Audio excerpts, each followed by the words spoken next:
Hey folks, I'm Andrea and this is the Capitalism for Good podcast. This is 100 interviews with business leaders making a positive impact on their community. I am not a professional podcaster, I'm not a seasoned creator, but I am a small business owner looking to learn from other business owners who are making against the grain decisions in order to leverage the ways in which we make and spend our money in order to support our community. There are links to the people and the places that we reference in the show notes and also in the company mentions page that's also linked in the show notes. There's an ad-free version as well as an exclusive Between the Interviews series at patreon.com/capitalismforgood. 10% of all of those Patreon dollars from monthly subscriptions, one-time collection purchases, and any other kind of bonus dollars that come through Patreon get donated to a monthly rotating charity of choice that will change every month. Pay attention to the social media as well as the Between the Interview series, and I keep you updated on what charity we're choosing each month. There's a new one that just came out for the month of March 2026. If you want to take a look at that and see what we've got in store. My goal there is just to spread around the goodness and make sure that just like these people are giving us their time, we want to make sure that we're giving back to our community as well. And just keep it all going as much as possible. You can follow the podcast and the sister projects that both each have their own Patreon page that's also participating in the Community Give Back program. That is the Bittersweet Paradox Project and Capitalism for Green. You can follow all of those, including Capitalism for Good, on social media, including TikTok, Instagram, Facebook, Blue Sky, and YouTube as well. And then, as always, I absolutely love to hear your thoughts, your recommendations, your feedback. Especially, I want to hear about the good things that are going on in your community. So please, please, please share away. I really love to hear it, and I love to be able to find what are the people and the places that we can shine a spotlight on here and have some really great conversations about how we can be just like a teeny bit better at building up our communities and using the ways in which we make and spend our dollars to help that out. All right, folks, today we have Stacy and Tiffany Sigler. Tiffany is the owner of Juniperseed Mercantile. You may recognize Tiffany from episode 14 of the Capitalism for Green podcast, the Refill Shop podcast.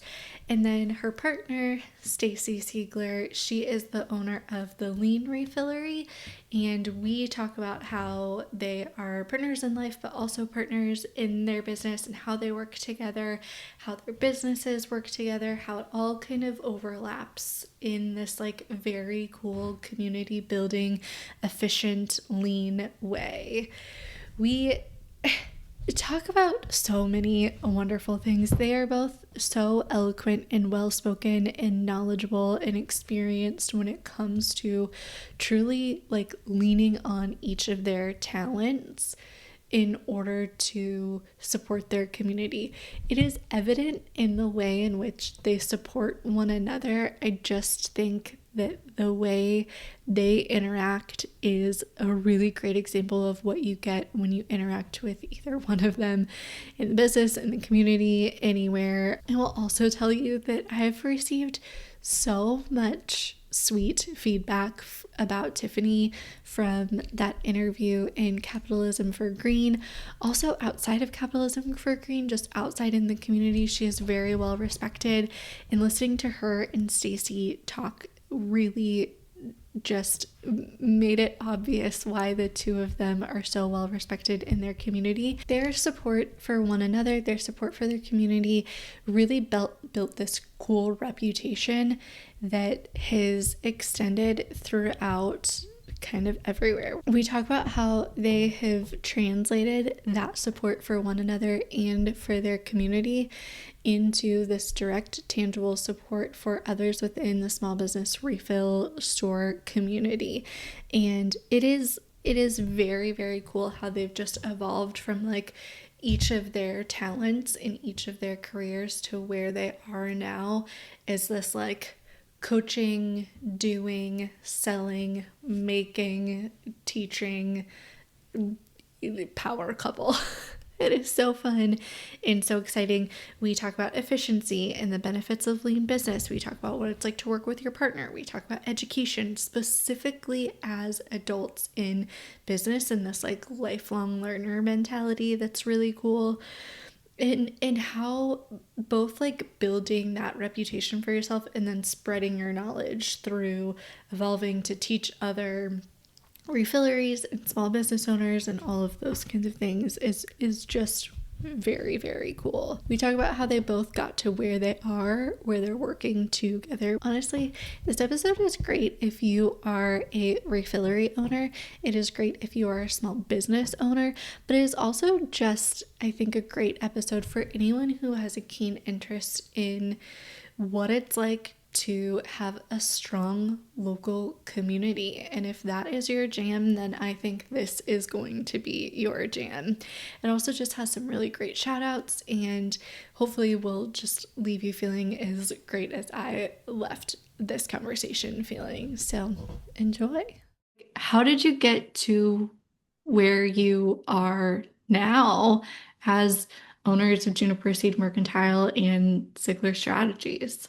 I'm Tiffany Sigler. I own Juniperseed Mercantile, which is a little tiny refill store and sustainability mercantile in downtown Littleton, Colorado. And for many years, it was a side hustle for me while I was still teaching. So I taught middle school science for 24 years, and it has grown and evolved into something that, with the support of a really good partner, have been able to make full time. So that's how I came to be here with Juniperseed. Yeah, and I think for me, building upon all of the wonderful things Tiffany has done with Juniper Seed Mercantile, we started to look and think about what more we could do and how more we could embed ourselves in the community and how we could share more of the expertise that Tiffany has. And it's kind of started to build, we do a lot of fun events around town. And then we were like, oh, everybody deserves to have this, right? Everybody deserves to have your corner or neighborhood refill shop. So we started to dream about how we could help others do that. And that's where the Lean Refillery was born. And we started to think about some courses and how we might be able to help other either business owners or aspiring business owners to build what Tiffany has built over 20 years. And so that's where we stand now.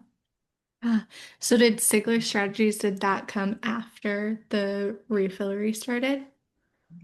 Yeah, so Tiffany's been in business for maybe around 20 years, and Sigler Strategies was born in 2025. So very new for us, and we're just so excited we really just feel like we're just getting started with what we might be able to do to build support and community, not only here locally, but across the kind of refill shop genre across the United States. Yeah.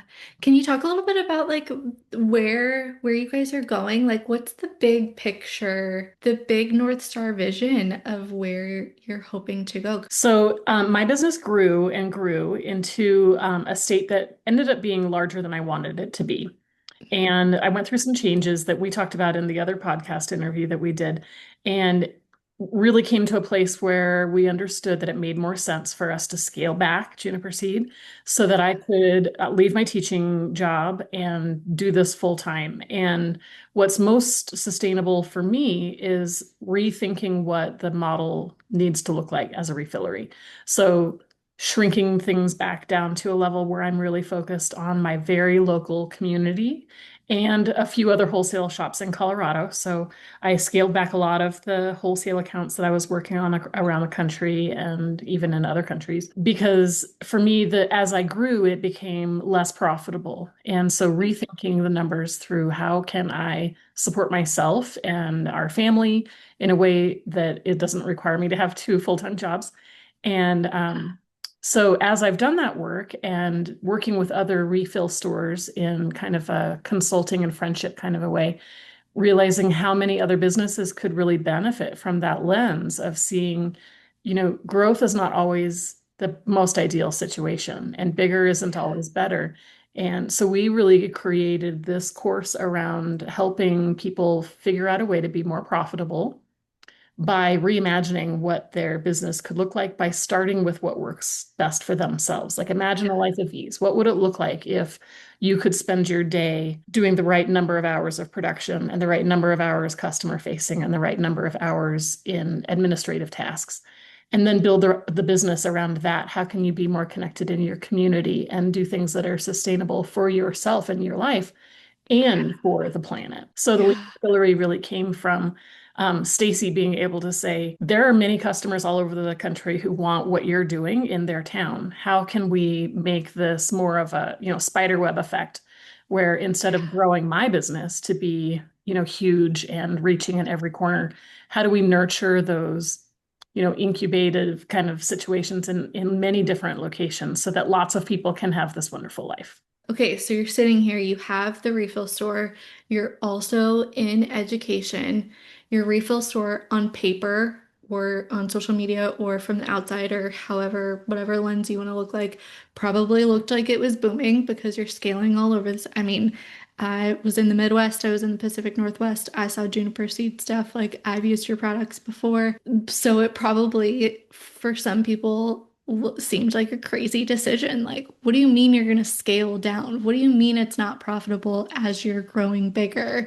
Like, why are you doing that? You're also, as a human, scaling down because you're going from two careers to theoretically one, even though it sounds like three times a million. But like, can you talk a little bit about like those decisions and how you guys have made those decisions that maybe seem like they're counterintuitive, but really they're smart, strategic kinds of decisions? For example, I did listen to many of your podcast episodes on capitalism for good. And one of the recent ones that I was hearing was a makeup brand, like a beauty brand. And so I was really interested in listening to that one and hearing that entrepreneur talk about how much capital was needed to buy a makeup brush or to, think about the boxes or yeah, how much $5 million was raised in their first phase of fundraising. And that's wild to me because I've never seen that much money. So all of my decisions are very, very lean. It makes more sense for me personally to work in smaller numbers. And I know that big can be profitable and probably in some ways more profitable if you're doing it right. But for those of us who are small business owners and entrepreneurs, and like I said before, we start with grit and heart and purpose and passion and integrity and creativity, but we don't necessarily come with business degrees and accounting backgrounds. But we think that it means that we have to grow in order to be successful. And it's not really true. I think that we can find ways to be really profitable and successful, keeping things more sane and sized right for our lives and for what we really can do. And so what you need is more customers really close to you, not longer fingers to reach out in all the directions, right? And I think for me, when I think about it, we try to ask ourselves questions about what do we want? And we want in our lives, we want joy and we want connection.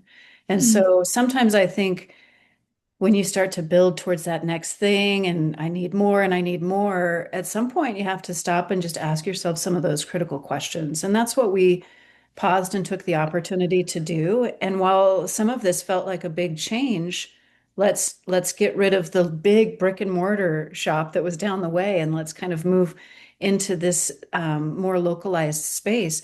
We know all of our neighbors. We know their names. We know what's going on in their families. We know if they need something. We know if we need something, we can ask them and they'll pop over and take the dogs out for, a little bit of exercise. And that's what we've built. And that's what brings us joy. And isn't that what life is all about? So it's been a fun journey. And we know we're still journeying along, but so far, so good. I also wonder how much of a conscious decision it was. And Stacey, we haven't talked about like your background previously, like what brought you to where you are, being what sounds like kind of like the strategy, marketing, sales specialist behind this like power couple here. But like Tiffany, what was interesting to me was your background in education. And I was like, oh, well then no duh that that's where you went to like, okay, now I have this model and I have things to share. And while I'm not teaching in a classroom anymore, it makes sense for me to build lesson plans and to coach and to teach in a different kind of way. And so it almost seemed like, at least from my perspective, like it was a little bit more of like reframing than like, hey, I'm just gonna jump off the cliff and do something like brand new here. Does that ring true at all? Definitely. Do you want to talk about like andragogy and pedagogy and how your expertise lends to this work? Yeah, sure. In the work that I do a lot of different work. It's about adult learning and adult education, and Oh, perfect. allowing others to make sure that they're building systems at work that allow them to not only feel enriched, but also to go home safe at the end of the day. And so that concept of service, right?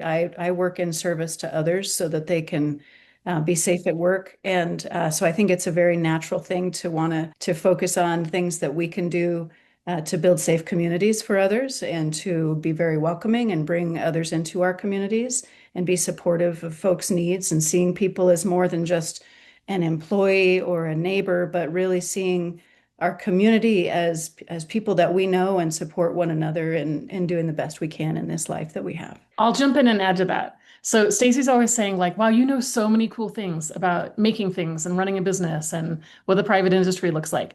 And I'm always seeing what she's doing and saying like, wow, you know so much about reaching adult learners.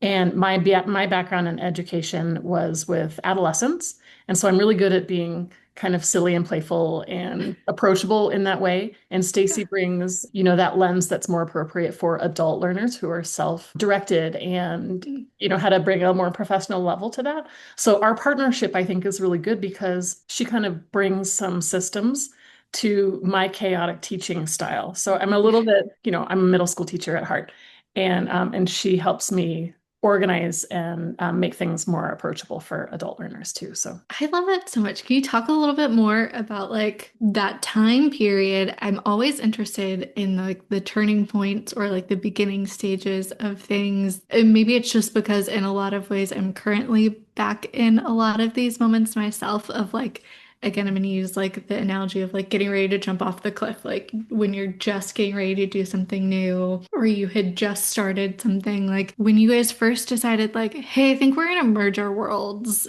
in a business way.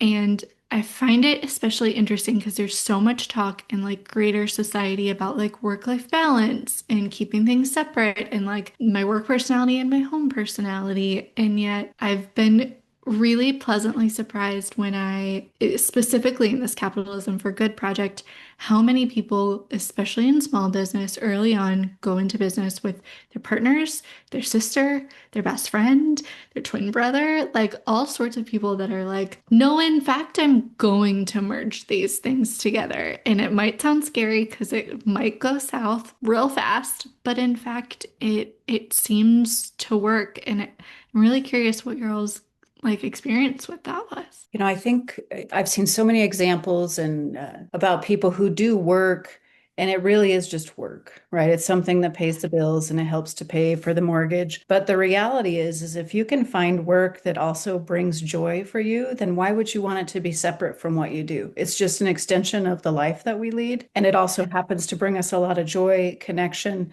And sometimes, right, the support that we need to continue living the life that we have and buying groceries and paying our bills, right? And so for me, it feels very natural, and certainly we still have our things that we go out and do and explore that are one-on-one, but it was a very natural thought, and it also just allows us to feel that much more sustainable, flexible, able to pivot in our own lives because we are creating our own pathway. one stage that we weren't really thinking about this at the time, but now that I'm looking back, I'm thinking that this played a pivotal part in it, was about a year ago when we bought our van. And so Yeah. we started, really blending together the business and personal life in a new way. We already have our business in our home, but the van added a whole new layer to that. So how do we combine our recreation with our business? How do we do pop-up events while we're on the road traveling? And how do we make our camper van also bring in some revenue. And so that was a starting point for us as well to really think about how we're doing it together, the Juniper Seed. Whereas we had kind of kept those, her job, my job separately. Now we're really meshing together. But I think that that's such a key point in something that I've been thinking a lot about lately in the past few years of like, there are all of these things. Life is a finite amount of time. We don't know how much time it is. And there are all of these different things that we could be doing. And isn't that what true efficiency is in like the grand scheme of life if we can find ways to merge these things, whether it's like merging of values, merging your personal and work life, merging the things that you love, like your hobbies with your work or whatever that looks like. And it probably looks very different for all sorts of people. But like to me, it's kind of like a beautiful thing to be able to put those things together because then you're just like capitalizing, you're getting more ROI on your time there. Yeah. I think that's really, yeah, it's really interesting that you've been on that path and like thinking about what that looks like for the last couple of years, because I think that's what a lot of folks want.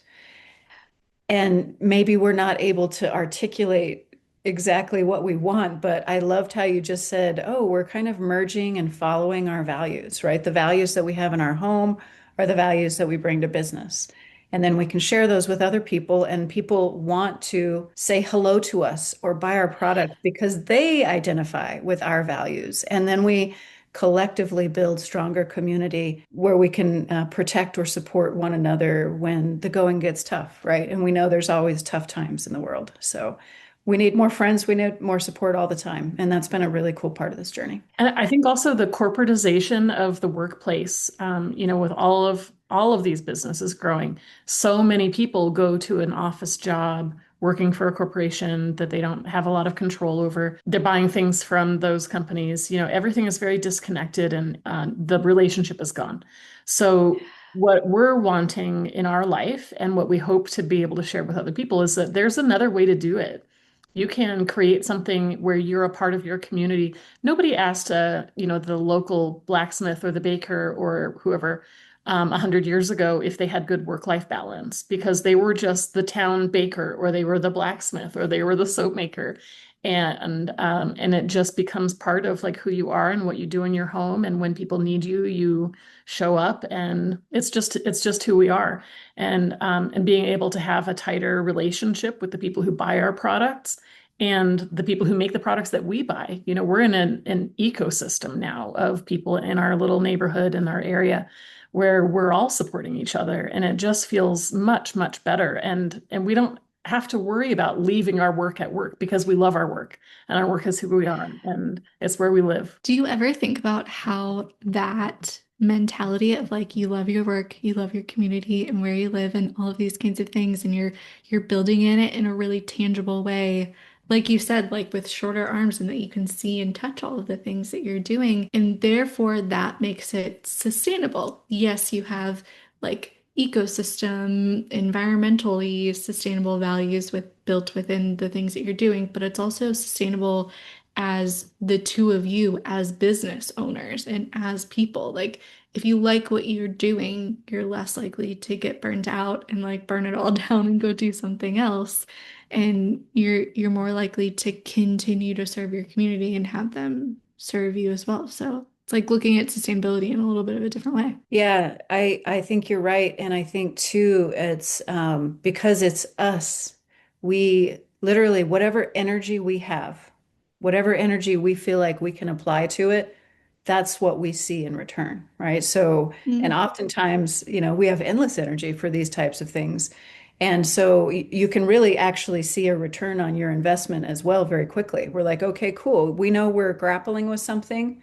So let's go sit in our headquarters, as we call it, our office upstairs, and let's talk about it for the next 5 hours, even if it means we're going to stay up late tonight, because we know we're going to be able to apply something tomorrow or over the next month that is going to serve us and help us solve whatever issue we're currently facing, whether it's a new product that we want to try to build and start providing for folks, whether in its event that we want to plan to allow the community to come and spend some fun time with us and listen to music. or whether it's another course or something that we want to provide because we see an opportunity or someone's asked us, can you help us solve this problem? So we can bring that together and affect change almost immediately. And when in your life do you ever get to say that? Do you think that's one of the benefits of being small and lean is that you can like have those quick little pivot moments of like, oh, there's a need. Let's just like, let's strategize. How do we fill that need right away? Absolutely. Yeah, not having that corporate structure, there aren't very many people we have to ask for permission. It's us, right? We get to decide what we're going to do. And if I want to make a new product and repackage it or change the label or make a new scent, I can do that. And it's very responsive to like what my customers like. I had a product this week that I made it as a custom order for someone who had a request. And she ended up not really liking the way it smelled. It didn't match her like memory of the scent she was trying to recreate. Mm. And I loved it. And so I asked some people like, "Do you love this? I think it's really good." And so now that's our summer scent for the season. And it was like a period of 3 days where all of this happened. So the turnover from like idea to incubation to testing to rolling it out and asking the customers, I don't have to run a survey or a focus group or contact a printer and find out packaging. I just do it. And it feels a lot better to be able to be like really responsive. And it's like driving a sports car, but with no fumes. Yeah, Yeah. I love that. It's idea to on the shelf or idea to now this is implemented. The time is just it's truncated and it's really fun to be able to do that because I think that's what customers are like, oh, well, we figured maybe sometime next year you'd roll out a new product line. And we only talked about this last week. And you're like, that's right. Here it is. Here it is. Yeah. Yeah. In small business, again, I go back to like the ability of small businesses to be able to like enact positive change within your communities in real time.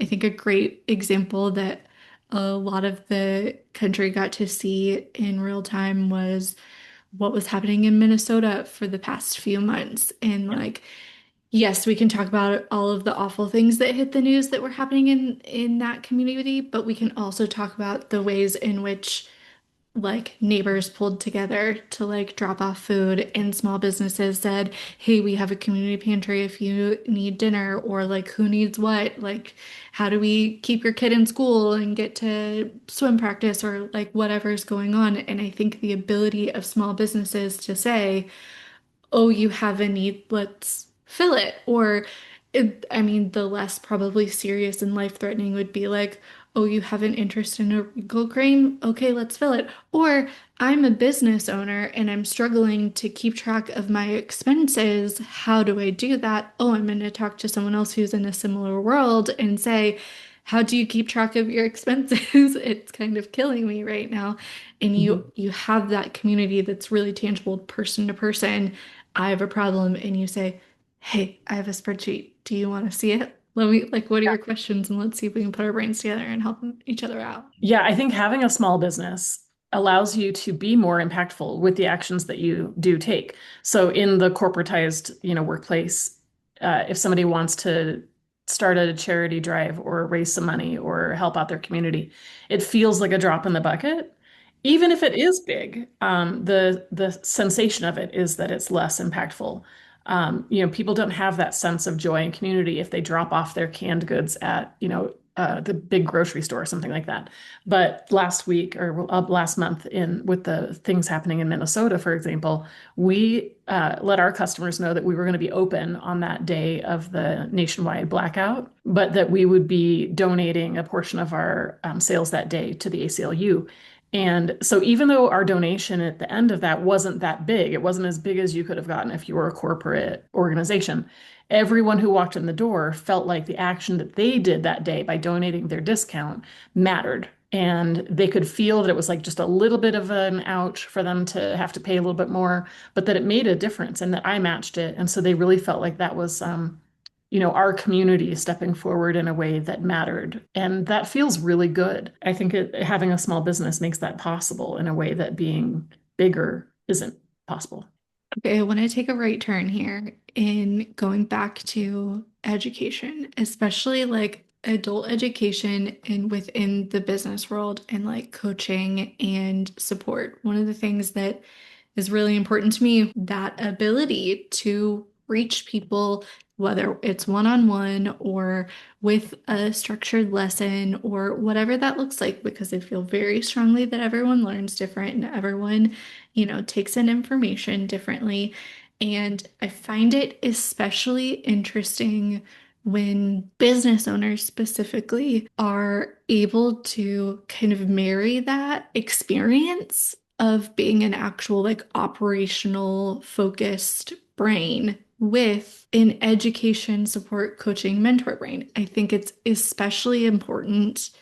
Again, one of the things that I think a ton about recently is the technological changes and impact that that has on our brains and evolution and like our ability to comprehend information. I think there are great uses of technology, but I also am like, but like, are our thinkers still going to be thinking at the end of the day? And how do we keep that happening? And I just think that like education and support it throughout the entirety of our lives is so important, which is one of the reasons why I love what you guys are doing and like, hey, how can we actually help other people expand and grow and evolve? And I guess I want to know a little bit more about what kind of your strategies are. What are the things that you have available? And what are the key things that like get you guys fired up in like helping other people? Yeah, it's a great question. And maybe I'll start and turn it over to Tiffany. So, when we start to think about people who are passionate about business, and I think Tiffany mentioned it a little bit earlier, like you're passionate and you want to do something, but you don't necessarily understand the full breadth of what might be coming your way. So, you can start a business and you can get a brick and mortar and you can start selling things. And it might go well for a while based on your passion, but you're going to eventually start to see areas where you're like, you know what? I'm not thriving over in this part of it because I don't have that skill set. Or I feel like I'm learning really slowly here, and I know that I'm going to be probably in a good place in 5 years. But man, right now I feel like the fire hose is on. And so I think that's where some of the structure of what we started to think about, where that comes into place, because we're able to help folks in a very guided way. Right. So here's the breadth of everything that you may want to know. And you can zero in and have a one-on-one conversation with Tiffany to give you just a little bit of a recharge or some ideas or something that you may want to focus on. Or you can have the whole process and you can understand that Tiffany's been at this for 20 years. She's learned through failing forward, right? And now we can give the gift of allowing you all to get to where you want to be more quickly and based on what your needs are, because not everybody needs the same thing. So I think that's something that's really great. And yeah, I love learning. I think that we all have the ability to grow and change and become a better person every single day. And why wouldn't you want that? And so being able to apply that to something that we love and help other people be able to do that and to do it more quickly because of the expertise that Tiffany has, it just feels like a wonderful gift. And I know you have more to think about too. Yeah. Well, when you were talking about different learners, the course that we built has a lot of different modalities in it. So there are blog posts and videos and worksheets and journal prompts and group calls. So every other week we get on a Zoom call. Anyone who's at any level in the course can jump in and ask whatever they want. And so there's a lot of sharing and group work. There's the one-on-one calls. So it's a guided implementation program. So a lot of things that are available online don't seem to me like they would be a great fit for myself and maybe for other adult learners. There's places where you can buy, a quick course in creating a brand and a quick course in learning some skincare recipes and a quick course in business accounting. But none of those things really tick all the boxes for what this experience is. When I have purchased things in the past, like a ready-made spreadsheet or a course like that, you can't customize it. It doesn't grow with you. It doesn't teach you specifically about your life and how to adapt it. And then you're like, well, I just spent $27, which doesn't feel like a lot of money, but I don't even know that I got $27 worth of value from it, right? And so the product, so to say, that we're offering is not for everyone. And we're not even trying to say that it's for everyone. It's very specifically for people who are in a situation like this. And then we're going to work through it together in whatever way is best for you. So it's very customizable. It's not a canned curriculum. It's not corporate. It's not a bunch of people with chatbots and people delivering the content who aren't really the experts. Like this is just us. We're doing the videos, we're answering the calls, the emails come from us. We wrote the blog posts.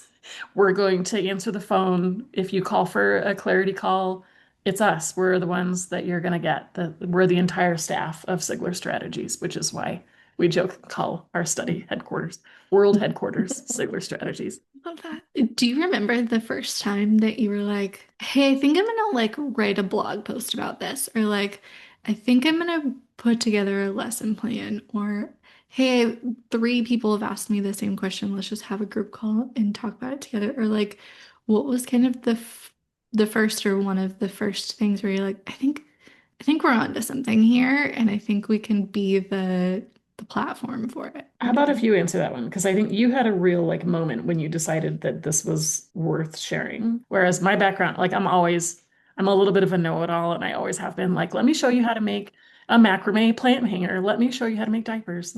I can share from my perspective, I think going with the lifelong learning concept, right? And always wanting to figure out how to do more, listening to books and thinking about business and, oh, what if I tried that for a while? I wonder what that would be like, right? So really, I was kind of in that space of like, oh, what could I do next? What's the next thing that I might be able to dream up that's going to allow me to feel like I'm utilizing my time here on the earth in a good way? And I was really thinking about like, is there something that I could do to build something? And I had this epiphany moment. I was out driving and I was listening to this book and I was like, why am I trying to build something for me? Tiffany has an amazing uh, business. She has an amazing skill set and knowledge and is already a teacher and can share things. And people are always stopping by and saying, could you just show me this? We've done small get-togethers where people are like, oh, I would love to learn how to make lip balm and these kinds of things. And I had this moment and I was like, what if we built a structured course to allow people to walk through what it looks like to put this together? Because again, it might either be like a new business or someone who's been doing it a long time, or someone that's just been thinking about it and like, gosh, that would be really neat, but I'm not even sure where to get started. So this really came from like, how do we help others create this magic that happens right here, where people stop by and share their dreams, buy products that make them happy because it reminds them of their mother and how she used to make meals and like all of this kind of stuff. That magic is something that's irreplaceable, and why not sprinkle that magic out in a wider circle? I'm sure you have some thoughts to add as well. I have a little bit of the imposter syndrome. For a long time, I felt like I know I just said that I also have been a teacher at heart my whole life. Like, let me show you these cool things I know. But I also have felt like I don't know what I'm doing as a business owner, for sure. My business grew kind of by itself without any real direction or intention on my part. And I'm very fortunate for that. But I always felt like I was behind the curve of my own business, and that everyone would say, how is your business doing? I don't really know. What are your projections? I don't know. And so it just felt like I was building the airplane while I was flying it all the time. And I did get to a point where kind of just like a light switch almost overnight, I thought, wow, I actually feel good about what I'm doing now. And I finally feel like I know what I'm doing.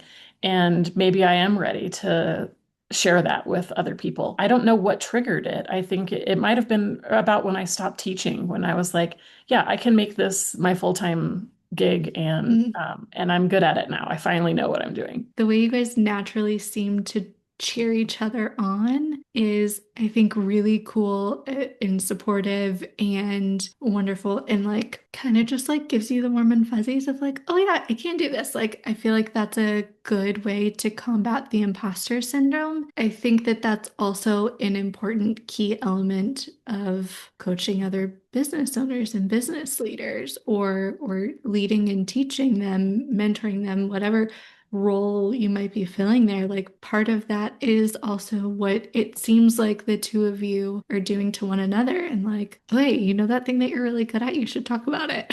Yeah, I think that's a really good point. I think, there's a particular, it probably takes a particular personality to be able to connect with folks and connect with folks that are feeling trepidation or wanting to do something but not knowing how to ask, and being able to assess that situation and then finding those elements of what they've got and providing that right level of engagement and encouragement that allows their idea to really blossom and take off. And that's a pretty cool thing. That's a pretty cool skill set. And Tiffany has that in spades. So that's great. We are each other's greatest fan. There's nobody who loves what Stacey does more than me, and vice versa. But she's right. She's very good at, and I think I do a good job too, of finding the things worth celebrating in others. So not everybody can see for themselves what's good about them, and they need somebody to reflect back to them, like, here's a mirror, like, look at how amazing this is that you just did. And so that, I think that makes us both good coaches. We're good at helping people recognize in themselves the really amazing hard work and beneficial skills, that they already have, and then helping make that, flourish. I love that so much. No wonder like everyone within the Colorado community and like everywhere is like, you gotta talk to them. They're so great. Can we talk specifically about like refilleries and why was that such an important thing for you to, I don't know, I guess like cheer on as an industry and like help support there? What really drew you to that world? I'm an environmentalist at heart. I have for a long time tried to reduce waste in my life. And even before there was Whole Foods, I was refilling bottles of soap, of Dr. Bronner soap at like Alfalfa's in Boulder, or, there were stores where you could get refills long before this whole refill store culture kind of started. So, my background really is just about being like thrifty and cheap and wanting to make everything instead of buy it, because I want the good things for my home and my family, but they're expensive and not always accessible. So making things, but then I want people to be able to come to me with their own containers, because that just has always made sense to me. So I didn't start this business as wanting to have a refillery. The business really started with wanting to like create solutions to people's problems. So for their skin or their cleaning needs, or for their, whatever the problem is, create a product that helps solve that, and then make it affordable and accessible, and then also make sure that it's environmentally responsible. And part of that is to make sure that you can come and bring an empty bottle and save some money and reduce packaging waste by refilling it there in the store. I guess the answer to the question, why do we care about refilling? It just makes sense. In short. Yeah, it feels good. It feels like we're doing our part, and we do that in our own personal lives, as so many do. And then they want to do more. So this is a way to make it easy for folks, right? I like that lotion. It smells really good. Oh, I can put it in the same glass jar that I've been using for the last 12 months and feel that much better about not adding to the landfill. And also just, I would say the way that we operate here, we do our composting. We are able to recycle a lot of those hard to recycle things by a subscription, and we allow our neighbors. Anybody have styrofoam? Anybody have styrofoam? We're picking it up, right? Yeah. And so we are living in our personal lives and in our work lives the life that we want to live, because it makes us feel good, and we welcome other folks into that because it also makes them feel good. And that's quite frankly what we need more of in this world. And so it's wonderful to be able to be a part of that. It makes it feel easier for our neighbors and our community members to live in alignment with their own values, because all they have to do is jump on our bandwagon. They don't have to figure it out for themselves. They can just say, bring me their bag of compost, and bring me their styrofoam, and bring me their used batteries and their empty bottles.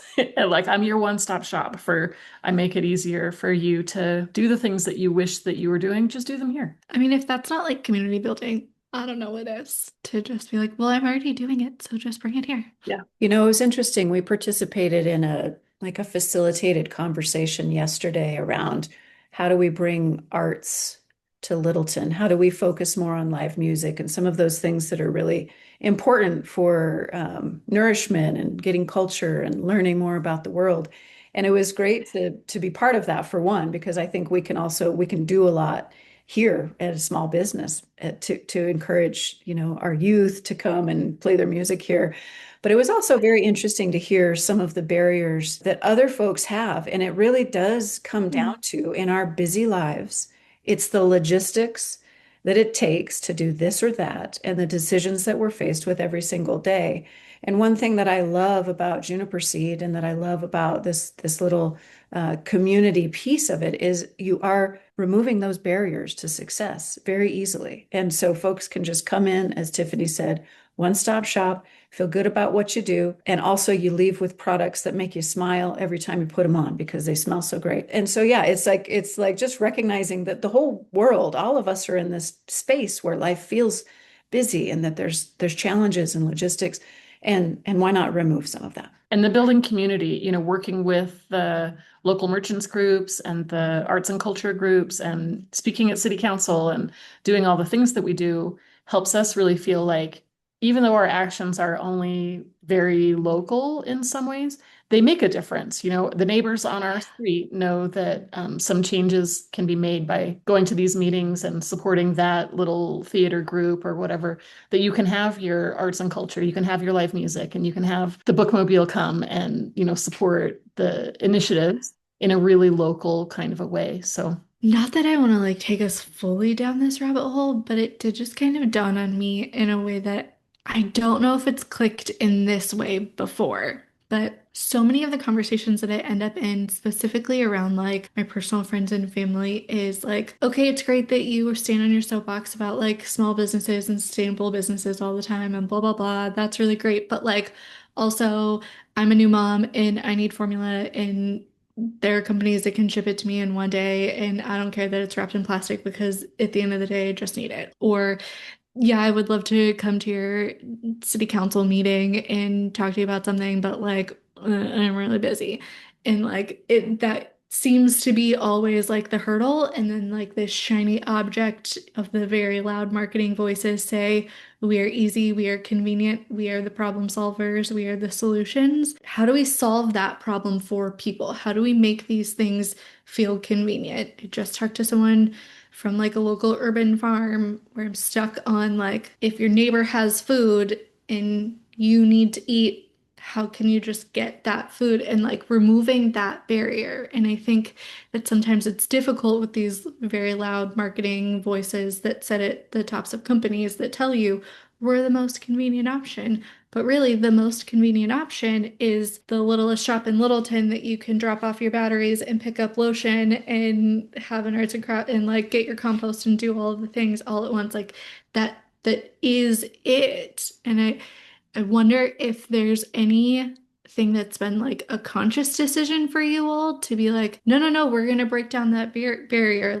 How do you actually prove it? Or is it just 25 years of experience of being let me show you, let me prove it to you that this really is this is efficiency, this is convenience, this is an easy solution because it's next door to you.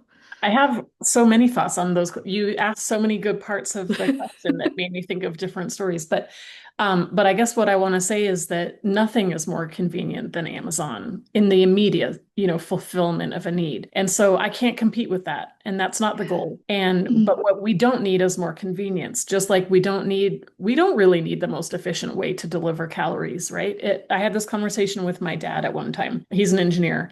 And so he said, you're making these things by hand. You say that it's sustainable, but it's really not because per batch of lotion, for example, you're using more electricity or you're using more person hours and whatever. And I said, look, let's go out to dinner, but I want to make sure that we get the most efficient delivery of calories and protein for a dollar that we can possibly get. There's this fast food restaurant right here, less than a mile away. We can drive our car over to the restaurant and get the triple stacker giant thing and blah, blah, blah. That's the most efficient way to deliver calories. But that's not what we want. We don't want to eat the greasy, French fries that are mass produced and blah, blah, blah.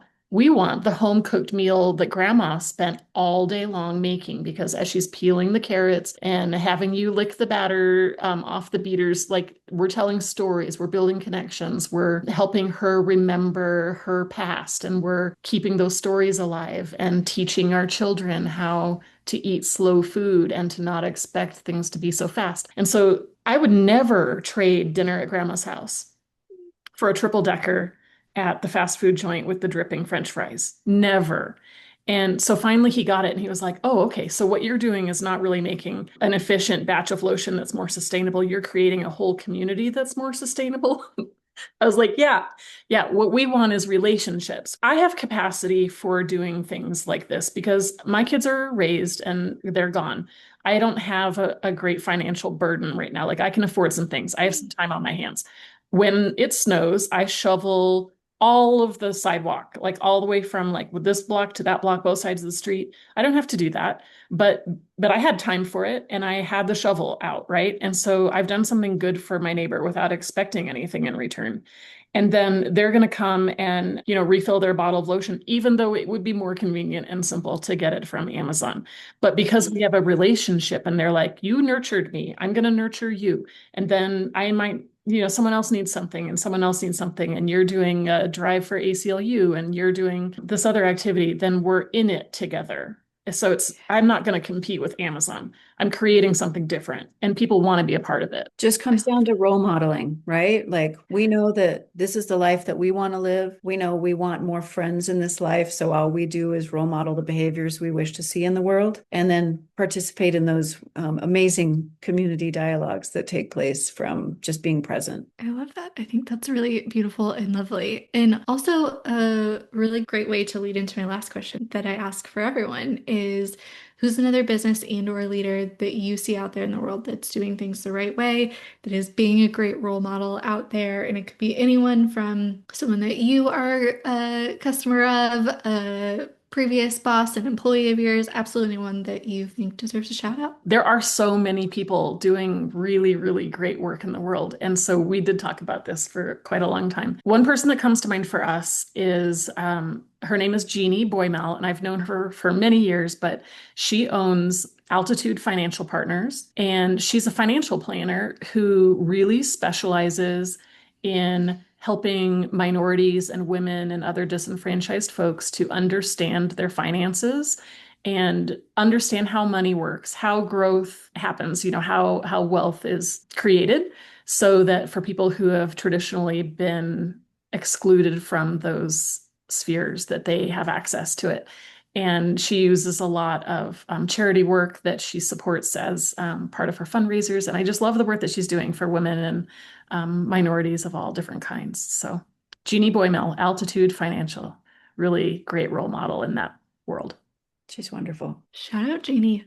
I love that so much. Yeah. And shout out to both of you. Thank you so much for doing this. I feel like we just scratched the surface, and I think there's 14 other things that probably gonna attempt to like rope you into now, because I'm like, oh, wait, what about this? What about this? But I think that this is such an important conversation, especially in today's world. And the two of you are incredibly eloquent and thoughtful and like caring, and it very evident why you had a business that just like blew up and has such a great reputation, and very excited to see how you guys continue to just like support and stick your little tentacles out and just kind of keep on permeating the world with goodness. And just thank you so much for doing this with me. We really appreciate the opportunity to be on your podcast. And we love the work that you're doing too, to really highlight and elevate the stories of people who are thinking about capitalism really differently and who can still make a profit and benefit their communities at the same time. So thank you for the work that you're doing. Yeah. Thanks for the invite. Thanks for the great work. And yeah, the conversation continues. Hey folks, thanks so much for listening to the Capitalism for Good podcast. Just as a reminder that you can directly support the podcast and your community by subscribing at patreon.com/capitalismforgood. 10% of all Patreon dollars are donated to a rotating monthly charity of choice so we can spread the goodness right back to our community. You can find this month's charity of choice at Instagram at Capitalism for Good and on the Patreon. And also remember that one-time purchases of ad-free, bonus, or exclusive collections at patreon.com/capitalismforgood count as well. Thanks so much. All right, that's enough. Let's go leave this place better than we found it.